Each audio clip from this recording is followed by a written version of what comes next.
Hey guys, Paul from PABrewNews. Christmas time. Usually I pop up a Yule review, but unfortunately I was ill, so I didn't get a chance to drink any beers specifically for the last 2 weeks or something like that. I think I had one beer on my birthday, and that's it for a duration of about 2.5 to 3 weeks because of the flu, illness, and things. So we are celebrating with a Christmas beer, and the ale that I'm using for this special occasion is Fuller's Vintage Ale 2011, 5 years of age on this one. I always like to drink it at 5 years, it's a personal thing. So we shall crack it open. We shall get it out. It's in a box. Very important to note that it's in a box because that just means it's going to be good. Is that how that works? Anyway, Fuller's Vintage Ale. There you go. 2011, 8.5 alcohol by volume. I do believe all their vintage ales are 8.5 alcohol by volume. At least the ones that I've had. Got my brewery glass. I haven't used this, I don't think. I'm not sure if I've used this in a review yet or not. I try, generally speaking, to get this this sticker off in one piece. It works now and again, but I don't want to spend too much time trying to remove stickers, if you know what I mean. So if it doesn't work, it doesn't work. So, nope, see? I'm not gonna take my sweet time, if you know what I mean. So crack that sticker off. It'll hold the cap nicely anyway. Nice bubble off the pop. I just got this home. I've had these cellaring in my parents' place actually for quite a long time. Yeah, to get them away from my greedy little fingers, if you know what I'm saying. So there's the ale. Heck, might as well just pop the cap right back on. There you go. So there you go. Of course, I'm going to drink it all right now. I'm not going to save it or anything. But here, without any yeast sedimentation, it pours a beautiful, clear amber and orange hue, off-white, bold finger of head, rocky top, of course, but a lot of nice tight bubbles going on. Trying to rock, a little bit of a protein sticking. 8.5 alcohol legs definitely sticking to the glass. Aroma time for this Christmas ale. Wow. Okay. There is a slight sherry or rum note coming out of this from the alcohol and the age, because there's a lot of dark fruits and spicy, bright alcohol tones, caramel, butterscotch.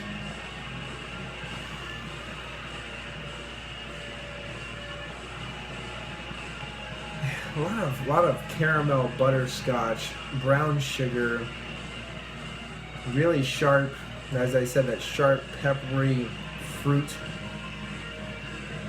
It's raisins, but there's a little bit of a fig in there.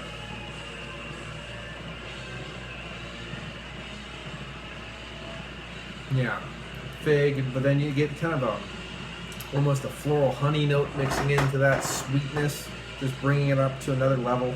Very floral aroma mixing in with that.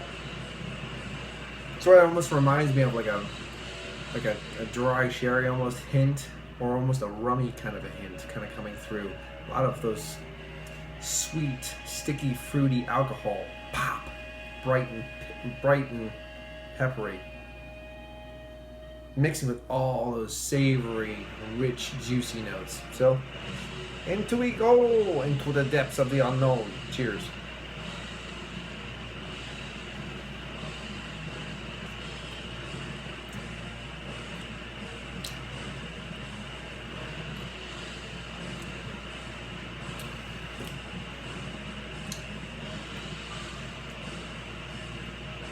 And do it again.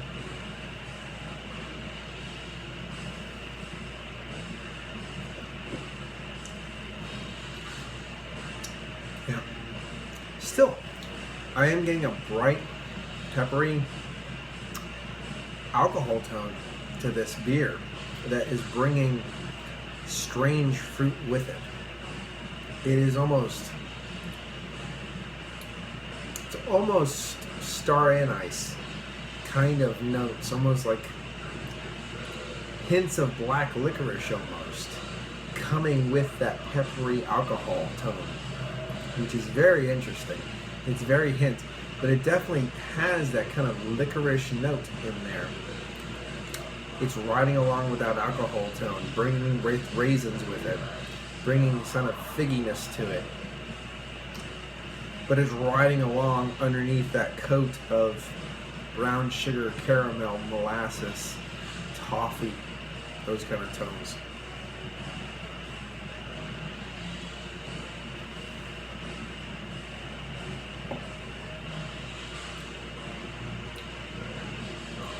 Yeah, there's the faintest hint to me of the star anise notes kind of lingering off there, mixing in with that spicy alcohol.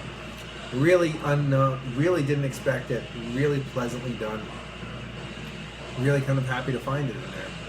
I'm not getting the big kind of orange marmalade notes that I got with the 2009 that I was just amazed by, but I am getting a lot of savory notes of butterscotch and caramel, brown sugar notes. Those things are definitely mixing together with the nougat, the toffees. They're working around. Overall, it's a medium body beer, tapering to the low side of a medium body at the finish. I mean, the body of the beer is somewhat thin.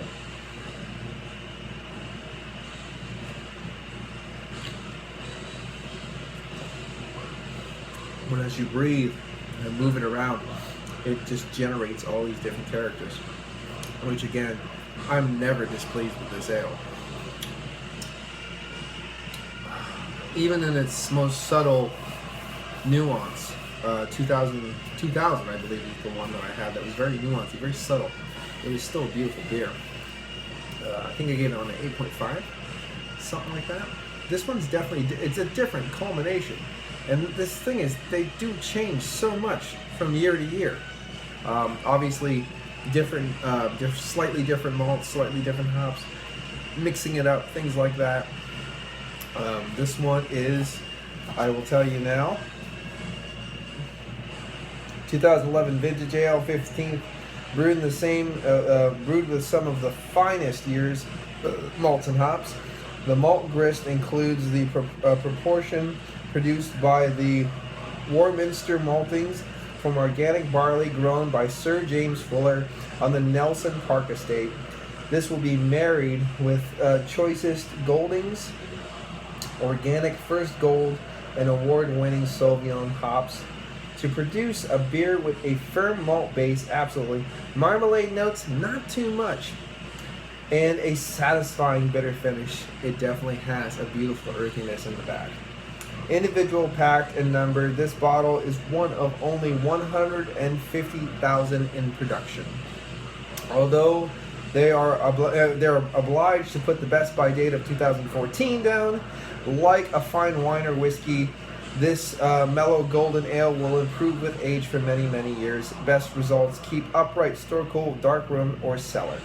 2011 limited edition marks 14 years of this brewing magnificent ale. Further information, previous vintages can be found inside. There's always a little card inside, and it gives you information about the previous brews that they have. This beer is definitely amazing. Taking away the marmalade, it's bringing that star anise with it that it's developed with age that I find very nice.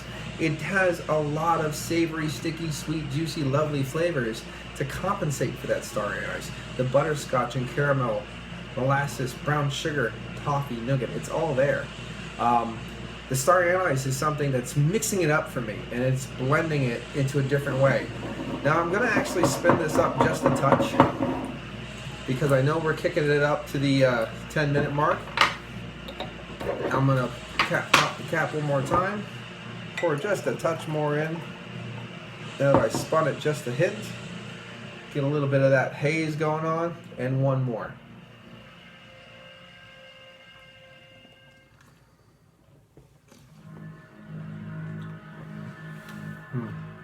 Yeah. Even that little bit of haze kicks up that body. Nice firm medium body now. It doesn't taper down at all. Adds that just a hint of a breadiness to it that you're naturally going to find with adding the yeast. Just a little bit of that nice cloudiness everywhere.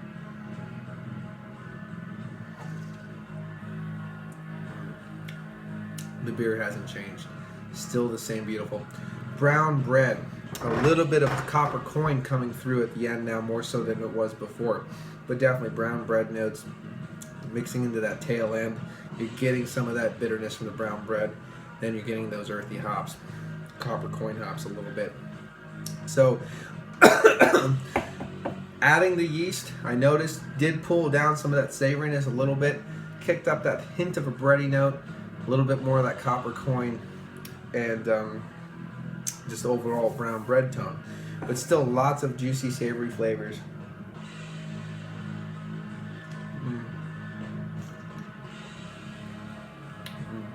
Fine ale, fine ale.